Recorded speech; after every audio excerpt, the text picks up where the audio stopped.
자, 객관적 요건입니다. 자, 먼저 노트를 펴볼게요. 노트 72페이지. 우리가 지금까지 본 것이 공모잖아요. 이것은 주관적 요건이라 했고, 이 공모에 따라서 각자 역할을 지정하게 된다. A는 훔치고 B는 망을 보고 C는 대기하고 있고, 이것이 객관적 요건이다. 그렇죠? 이 객관적 요건을 지금부터 볼 겁니다. 다시 규제 와보시면요. 주관적 요건인 공동가공 의사 외에도 객관적 요건인 공동가공의 사실, 즉 실행행위 분담이 있어야 된다. 그랬습니다. 정도 볼게요. 자, 공동 각자가 구성요건적 행위를 할 뿐만 아니라 그 구성요건적 이외의 행위를 할지라도 이 이외의 것이 불가결한 기능적 역할 분담을 하고 있다면 이것도 역시 마찬가지로 객관요건이 될 수 있다는 것입니다. 예를 보면 망 동그라미 치시고 대기 동그라미 치시고 이것이 바로 역할 분담이 되는 거예요. 자, 밑에 판례 가볼게요. 이 판례도 별표 쳐볼게요. 자, 공모에 따른 범죄의 공동 실행은 자, 모든 공범자가 스스로서 구성요건을 할 필요까지는 전제로 하지 않고, 그쵸? 그 행위를 하는 공범자에게 그 행위 결정을 강화하도록 협력하는 것으로도 가능하다. 빨간색으로. 강화하도록 협력하는 것도 가능하대요. 그 예가 어디 나와 있어요? 그 예가 위에 나와 있는 거예요. 이렇게. 누가 망을 봐주고 있다는 것, 누가 대기하고 있다는 것. 그래서 내가 절도를 마음 놓고 할 수 있잖아요. 그쵸? 이러한 망 또는 대기 같은 경우도 공동의 범죄 실행행위가 될 수 있다는 것이 판례입니다. 됐죠? 자, 시기 됐고 방법 됐고, 자, 판례 갑니다. 자, 빨간색 드시고요. 자, 어떤 사람이 지금 강도하고 있죠? 그 다음 밑에 2번 보면 강도 강간을 하고 있는데 3번도 강간하고 있죠?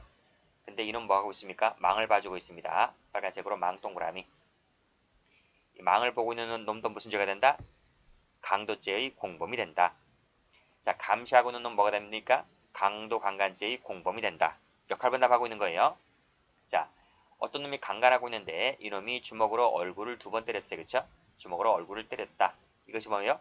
비록 나는 강간하고 있지 않지만 내가 이렇게 얼굴을 때림으로 인해서 강간을 보다 용이하게 하고 있는 거죠. 역할 분담하고 있는 거예요. 이 얼굴 때린 놈도 강간하지 않았지만 강간죄의 공범이다. 이런 말입니다. 자, 다음 4번을 보면 자, 후자가 피해자를 묶어놓고 집에 불을 놓아 피해자를 살해했다고 했을 때, 그쵸? 강간 피해자를 살해했어요. 그랬을 때 누가 망보고 있는 놈 동그라미 치시고, 이 망보고 있는 놈도 강간 살인죄의 공범이다. 이런 말이에요. 자, 그 다음 5번을 보시게 되면 검은색입니다. 검은색. 5번 보시게 되면 다른 사람이 지금 화염병 투척을 하고 있잖아요. 그때 이놈은 뭘 하고 있어요? 빨간색 돌멩이를 던졌다는 거예요. 돌멩이를 던진 놈도 화염병, 마지막에 피고인 자신이 직접 화염병을 던지지는 아니하였다 하더라도 화염병을 던지지 않았지만 돌멩이 던졌잖아요. 그렇죠? 그랬을 때 그 화염병 투척 사용에 대해서 돌멩이 던진 놈도 공동정범이다. 이런 말입니다. 일부 실행, 전부 책임 원리 때문에 그래요. 자, 6번 볼게요. 자, 쭉 읽어보시고 피고인에게 미리 전화를 하여 임대인 행세를 해달라고 부탁하였고 이 사람이 자신이 실제로 임대인인 것처럼 행세를 했어요. 다시 지우고 실제로 야가 임대인 행세를 했어요. 그랬을 때 뭐가 됩니까? 마지막에 나와 있는 역할 분담했죠. 역할 분담했기 때문에 위조 사문서 행사죄에 있어서 공동정범이다. 이런 말입니다. 이 두 놈은 자, 그 다음 1번 볼게요. 자, 피고인이 갑 주식회사 임원 등의 유상증자에 관한 납입 가장을 위해 돈을 빌렸다는 것을 알고서 단순히 돈을 빌려주었다 그랬습니다. 파란색으로 알고서 단순히 돈을 빌려주었다 세모치시고 만 갖고서는 이것은 마지막에 납입가장죄에 대한 공동정범으로 볼 수가 없다는 것이 그냥 알고 단순한 알았다는 것만 갖고서는 공동정범으로 볼 수가 없다는 거예요. 공동정범이 되려면요. 짜고 적극적 공모행위가 나와줘야 돼요. 단순히 알았다는 것만 갖고서는 공범으로 볼 수 없다는 것이 판례입니다. 나중에 강론 가면 나옵니다. 자, 됐죠? 요 알고까지 미치고 있어야 돼요. 요 알고까지 밑줄 쫙 그시고 됐어요? 자, 다음. 자, 공모 공동정보를 가볼게요. 자, 이건 무슨 얘기냐? 자, 노트 펴봅니다.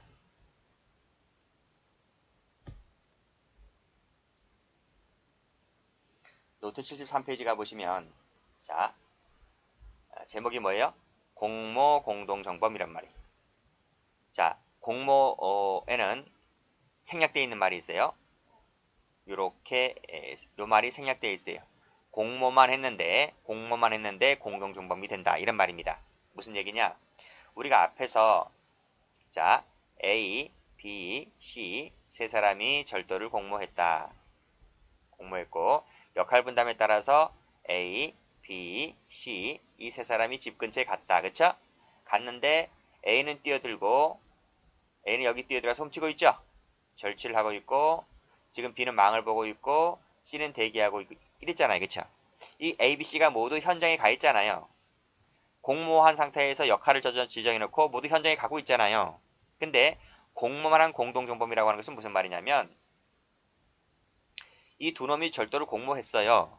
공모했는데 B만 가요. B만 가서 훔치고 A는 안 가요. A는 사무실에 그냥 거기 있어요. 여기 A는 공모만 했어요. 착수에 안 나가요. 그냥 거기 있다니까요. 그 장소에. 이 A라는 놈에게 공동정범을 인정해 줄 수가 있어요? 아니 앞에서 그랬잖아요. 여기서 뭐라 그랬어요? 성립요건 뭐라 그랬어요? 절도죄의 공동정범이 되려면 주관적 요건과 객관 요건이 두 가지가 모두 구비되었을 때 공동정범이 된다고 했잖아요. 근데 밑에 그림을 가보면 이 주관적 요건만 있지 객관 요건은 없는 거잖아요. 그렇지 않나요? 그렇지 않아요? A가 공모밖에 더 했어요? 현장에 안 갔는데? 그래서 학설은 뭐라고 하는지 아세요? 이 부정설이 다수설이죠. 아니 A는 현장에 안 갔다. 실행행위를 하지 않았다. 실행행위를 하지 않았는데 무슨 공동정범이냐. 어떻게 주관적인 것만 갖고 공동정범이 되느냐. 부정설이 다수설이에요. 부정설이 다수설. 이것은 이상한 공모 공정정범 이론을 만들지 말고 이것은 실정법이 있다. 실정법에. 특수교사 방조라는 실정법으로 처리하면 되는 것이다. 라고 보는 것이 학설인데 이 학설은 시험에 안 나와요. 우리 판례 뭐라 그래요? 이거 긍정한다. 이것도 긍정한다. 그래서 판례를 내놓고 있는데 판례에 학자들이 이름을 붙였어요. 이건 학자들이 이름 붙인 거예요. 공동의사 주체라는 말이 판결료지에 나와요. 간접정범 유사하다는 말이 판결료지에 나와서 학자들이 끝에다가 설 이렇게 붙인 것뿐이에요. 자, 요 두 가지는 1900 적지 마세요. 요 두 가지 적지 마세요. 1990년 이전에 한 번씩 나왔던 거야. 한 번씩 나왔어. 오늘날 자주 쓰이는 건 아니고 그 당시 때 한 번쯤 나온 것을 학자들이 이름 붙여가지고 이렇게 판례는 이런 견해를 취하고 있더라. 이렇게 말하고 있는 것 뿐이고요. 여러분들이 알아두셔야 될 것은 이 3번입니다. 3번. 기능적 행위지배설이 1990년대 이후부터 오늘날까지 나왔다 하면 기능적 행위지배설로 나와요. 여긴 필기가 안 돼 있는데 여러분 노트 갖고 계신 분들은 필기가 돼 있을 겁니다. 이걸 두 가지로 나누죠. 그쵸? 그래서 1번 단순 가담자였다면 즉 A, B 중에서 이 A가 단순 가담자에 그쳤다면 이 사람은 공모 공동정범이 안 된다는 것이 판례이고요. 단순 가담자에 그친 것이 아니라 이 A라는 사람이 주모자 역할을 했다면 그쵸? 주모자가 무슨 말이에요? 예를 들면 두목에 해당하는 급 그 정도의 역할을 했다면 그때는 공동정범을 인정하자 하는 것이 판례입니다. 아시겠죠? 이런 취지로 한번 봐두시면 될 것 같아요. 퀴즈 한번 가볼게요. 자, 공모, 공동정범. 자, 2인 이상의 자가 범죄 행위를 공모했어요. 근데 그 중에서 일부만 현장에 나아갔을 때 이때 현장에 나아가지 아니한 그 공모자에게도 공동정범이 된다는 것이 바로 뭐다? 공모 공동정범이다. 이런 말이고 이것은 밑에 견해들이 나와 있죠? 우리 판례는 긍정설을 취하고 있다는 것이 판례입니다. 이건 판례에서 만들어진 거예요. 연역을 보시게 되면 판례에 의해서 만들어진 거지 학설로서 만들어진 이론이 아니에요. 그래서 처음에는 뭐 지능범에서 적용되다가 오늘날 실력범까지 확대되고 있다고 하는 것인데 이것은요. 일본에서 물 건너온 거예요. 일본 야쿠자 놈들 있죠. 글 때려잡으려고 일본 대부분 판례에서 인정되었던 것이 물 건너와서 우리나라에 도입되었다. 언제? 1960년대, 70년대. 그때부터 오늘날까지 쭉 이어져 오고 있다라고 하는 것입니다. 됐죠? 문제점 있다는 거 필요 없고 그냥 바로 판례를 가서 보시면 돼요. 여러분들은 요 세 가지가 있는데 요 3번이 오늘날 기능적 행집에서 오늘날 주류를 이루는 판례들이다. 이렇게 받으시면 되겠습니다. 자, 보겠습니다. 자, 그 이전에 나왔던 첫 번째, 두 번째 판례는 한 번밖에 나오지 않았어요. 모든 시험 토탈에서 한 번밖에 나오지 않았기 때문에 자주 나오는 판례는 아닙니다. 읽어보겠습니다. 실행행위를 분담하지 않아도 누가? 여기 A가. 그쵸? A, B가 공모를 했는데 A가 현장에 안 가잖아요. 그쵸? 이때 A가 다시 보시면 실행행위를 분담하지 않아도 공모에 따라서 수인 간에 뭐가 나와요? 빨간색으로 공동의사 주체가 형성이 되어서 범죄 실행행위가 있다면 실행행위를 분담하지 않았다 할지라도 공동의사 주체로서의 정범 책임을 진다. 즉 A에게도 정범 책임이 인정된다라고 하는 것인데 여기서 뭐가 나와요? 공동의사 주체라는 말이 나오게 됩니다. 아시겠죠? 밑에 판례. 공모에 참여한 사실이 인정된다면 직접 행위에 관여하지 않았더라도 누가? A가 다른 사람의 행위를 자신의 수단으로 하여 범죄를 하였다는 점에서 자기 의사의 수단으로 하였다는 점에서 뭐하고 비슷하지? 제목 나와 있잖아요. 간접 정범은 유사하지 않나요? 그쵸? 그래서 자기가 직접 실행행위를 분담한 경우와 형사 책임의 차이를 둘 필요가 있습니까? 없습니까? 간접 정범이 내 대신 제가 직접 가서 하는 거잖아요. 그렇죠? 내가 불지르거나 제가 불지르거나 똑같잖아요. 차이를 둘 이유가 없다. 그래서 차이를 두어야만 한다고 하면 틀려요. 그렇게 나온 적이 있습니다. 내가 죽이나 제가 죽이나 똑같다고요. 무슨 말인지 아시겠죠? 차이를 두어야만 한다 하면 틀립니다. 이 두 가지가 바로 뭐다? 우리 판례가 공모 공동정범을 인정할 때 두 가지 판례가 아주 옛날에 나온 적이 있었다. 중요한 것은 마지막이 중요하죠? 별표 쳐볼게요. 자, 세 번째 공모 공동정범 얘기하고 있죠? 그래서 밑에 가보시면 단순한 공모자면 안 된다는 겁니다. 그치는 것이 아니라 밑에 범죄에 따른 본질적 기여를 통한 기능적 행위지배가 존재한다. 동그라미. 그게 누군데? 그게 두목급에 해당한다고 하면 두목급에 해당한다고 하면 설령 현장에 가지 아니했다 할지라도 그 두목급에게는 기능적 행위지배가 인정되는 것이기 때문에 그놈에게도 공모 공동정범을 인정하겠다는 것이 판례입니다. 아시겠죠? 네, 됐습니다. 자, 다음 페이지 한번 가볼게요. 그래서 밑에 OX 판례부터 먼저 볼게요. 자, 일단 현장에 간 친구들을 제가 검은색 밑줄 그어볼게요. 1번 보면 두 번째는 일부가 현장에 갔죠. 일부가 사건 현장에 가서 피해자를 상해해서 사망했잖아요. 현장에 간 친구고요. 근데 누가 안 갔어요? 빨간색으로 사무실에서 대기하고 있는 놈. 요 피고인이 대기하고 있는 놈입니다. 그쵸? 두목급. 그랬을 때 이 두목급도 뭐가 된다? 똑같이 상해치사죄의 공동정범이 된다. 이런 말입니다. 정확하게 말씀드리면 공모 공동정범인 거죠. 그래서 현장에 가서 상해치사한 놈이나 사무실에서 대기한 놈이나 차이를 둘 필요가 없기 때문에 다 뭐가 된다? 상해치사죄가 된다. 이런 말이죠. 밑에 2번 여러 사람이 폭처법에 열거된 죄를 범하기로 공모한 다음 그 중에 2인 이상이 갔죠. 2인 이상 부하들이 갔어요. 부하들이 가서 그 특가 폭처법에 해당하는 범죄 행위를 했단 말입니다. 근데 안 간 놈이 있지. 범죄 현장에 가지 않았다. 동그라미. 아는 놈이 있어요. 그게 누군데? 그 두목이지 누구예요? 그랬을 때 이 현장에 가지 않은 그 놈도 뭐가 된다?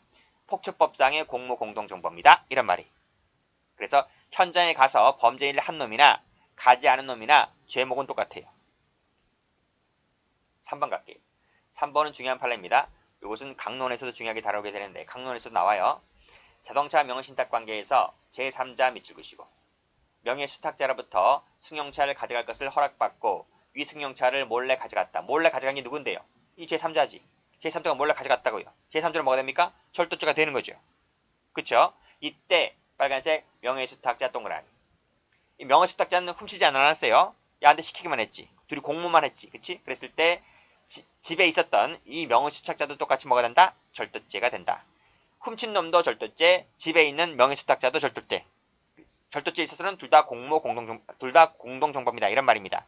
근데 집에가 있는 놈은 공동정범이 되는 거죠. 이게 누구죠? 이게 딸이에요, 딸. 이거 강론책 가면 나와요. 이건 엄마고요. 모가 되는 거예요. 자, 4번 갑니다. 조합원들 나왔네요. 다음 상급단체 간부 지시에 따라서 자, 건조물 침입, 업무방해, 손괴, 폭행 등의 범죄 행위를 하였다. 누가? 조합원들이 직접 가서 했어요. 했는데 여기 지시란 말이 공모했단 말이죠. 공모했다. 그쵸? 안 간 놈은 누굴까요? 밑에 상급단체 간부는 안 갔지.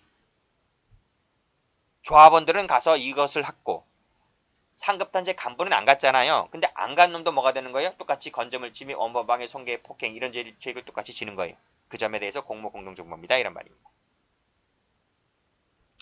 자, 5번, 6번 묶어볼까요? 여기서 타인 밑줄 그으시고 밑에 타인 밑줄 그으시고 타인이 범죄 행위를 한 거예요. 타인이 밑에 나와 있는 범행을 직접 타인이 한 거예요. 그쵸? 근데 여기서 가만히 보니까 생략되어 있는데 피고인이 위조 행위 자체에는 관여한 바가 없다. 관여한 바가 없다. 동그라미. 그 밑에도 허위 작성 행위 자체에는 관여한 바가 없다. 동그라미. 그걸 관여는 안 했어요. 누가요? 피고인이요. 그렇지만 그 밑에 타인들이 했잖아요. 그쵸? 타인들이 그 관련된 범행을 하게 했을 때 그 자체의 행위를 하지 아니하였던 피고인도 똑같이 뭐가 된다? 해당되는 범죄의 공동정범이다. 이런 말이. 이해되시죠? 다음. 그러니까 이런 지문이 나왔을 때 아하 이건 공동정범 판례이구나 이런 것을 아시고 문제를 푸시면 돼요. 그러니까 평상시에 이런 판례들을 많이 봐둬야 되는 거예요. 6번은 시험에 2번 나온 적이 있습니다. 7번 가볼게요. 자, 현장에 간 친구 검은색 그 타인 할 때 타인 밑줄 그으시고 그 다음 8번은 생략되어 있습니다. 실행에 나갔다 했는데 실행에 나간 자가 여기는 나타나 있질 않아요. 생략되어 있습니다. 그랬을 때 현장에 가지 아니한 놈 있죠. 허위 선화증권을 발행해야 했다. 이거 동그라미. 그 다음 후보자와 유세위원장 동그라미. 이 동그라미 친 사람들이 현장에 안 갔습니다. 그랬을 때 밑줄 그은 사람과 동그라미 친 사람 똑같이 뭐가 된다? 그 범죄의 공범이다. 이런 말이. 됐죠? 7번 볼까요? 허위 선화증권을 발행하여 타인에게 주었다. 타인에게 주었잖아요. 그렇죠? 이때 이 타인이 바로 이를 행사했다는 거지. 그랬을 때 이 행사한 이 타인 같은 경우에는 허위 유가증권 행사죄가 되죠. 행사죄가 되고 이게 허위였기 때문에 사기치고 다닌 애가 이 타인이 사기치고 다닌 거예요. 결국 이 타인은 행사죄 플러스 사기죄가 되겠죠. 그때 현장에 가지 아니한 이 허위 선화증권을 발행한 이놈도 똑같이 행사죄와 사기죄의 공범이다. 이런 말이. 그리고 밑에 8번 상대 후보를 국회의원에 당선되지 못하게 할 목적으로 허위 사실을 공표하였다고 했을 때 허위 사실을 공표한 자는 지금 나타나 있지 않죠. 그쵸? 그자 직접 허위 사실을 공표하고 다닌 그자와 직접 이걸 하지 않았지만 뒤에서 조종했던 후보자와 유세위원장도 똑같이 허위사실 공표죄에 대한 공동정범이 되다. 이런 말입니다. 9번 가볼게요. 남청년 의장 밑줄 그으시고 즉 변사체 검시 방해 행위를 한 자는 남청년 의장입니다. 그러니까 이 사람이 이 죄칙을 지게 되는 거죠. 그랬을 때 뒤에서 조종했던 놈이 누굽니까? 한청년 의장 동그라미. 이 친구도 똑같이 이 범죄의 공동정범이다는 거예요. 10번 가볼게요. 자, 현금 대신 신상품을 발행해주고 수익을 얻는 방법으로 경품용 상품권을 제공한 발행업자, 그쵸? 발행업자, 이때 발행업자 동그라미. 에게는 경품 제공 방법에 따른 고시 위반 행위에 대한 공동정범이다는 거예요. 여기서도 마찬가지로 직접 범죄 행위를 했던 놈은 나타나 있지 않습니다. 배후 조종자고요. 자, 그 밑에 11번 타인 나와 있네요. 타인의 시세 조정을 통한 주가 조작 범행과 관련하여 밑에 투자자 등을 유치 관리한 사람에게 있어서 빨간색으로 이거 동그라미. 이 친구도 이 타인과 똑같이 뭐가 된다? 해당되는 범죄의 공동정범이다는 거예요. 됐죠? 그 다음 12번 가보시면 현장에 간 친구들이 현장 소장들이죠. 현장 소장들이 뇌물 공여를 했잖아요. 그쵸? 뇌물 공여를 했습니다. 그랬을 때 보고받고 확인 결제한 놈이 누구죠? 요 지배자죠. 지배자. 회사 관련의 지배자. 이 지배자는 뇌물 공여를 하지 않았다 할지라도 이를 보고받고 확인 결제를 해버렸기 때문에 이 지배자 역시 마찬가지로 소장들과 똑같이 뇌물 공여죄의 공범이다. 이런 말입니다. 자, 13번의 일부 밑줄 그시고 14번의 일부 조합원들 밑줄 그시고 뭐랬나요? 이 친구들이요? 경찰관들과의 몸싸움 과정에서 지금 경찰관들이 상해를 입혔잖아요. 14번도 지금 폭행하고 상해를 입혔잖아요. 검은색 밑줄 근 사람들이. 그랬을 때 요 본부장 동그라미, 조합간부 동그라미 요 사람들이 직접 상해 행위를 하지 않았다 할지라도 이 친구들에게도 똑같이 그 범죄의 공동정범으로 처벌을 한다. 이런 말입니다. 비슷한 판례죠? 두 가지 묶을게요. 자, 15번입니다. 요 다른 공범자 나와 있죠? 그쵸? 요 밑에 1인 나와 있죠? 그랬을 때 15번에서 미신고 5개 집회 및 시위 주최에 관련된 요 공모한 자 동그라미. 공모한 자도 똑같은 이 미신고 5개 집회 시위 주최 행위에 대해서 이 다른 공범자와 마찬가지로 공동정범 책임을 진다는 것입니다.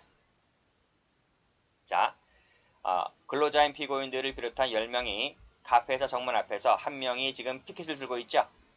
그쵸?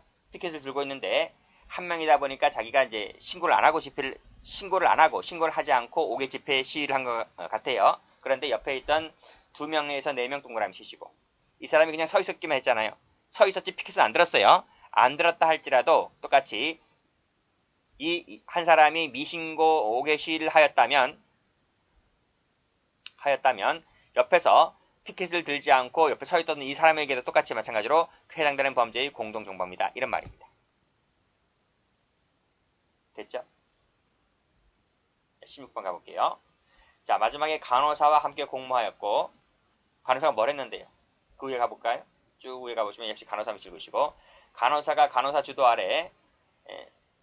그 주도 아래 전반적인 의료행위에 관련 실시 여부를 결정하고 그 과정에서 의료행위 과정에서도 의사가 지시 관여하지 아니했다라고 했을 때 이 지금 간호사가 지금 무면허 의료행위를 하고 있잖아요. 간호사가 그랬을 때 이때 빨간색으로 의사 동그라미 그 의사에게도 그 무면허 행위죄의 공동정범이다는 판례입니다.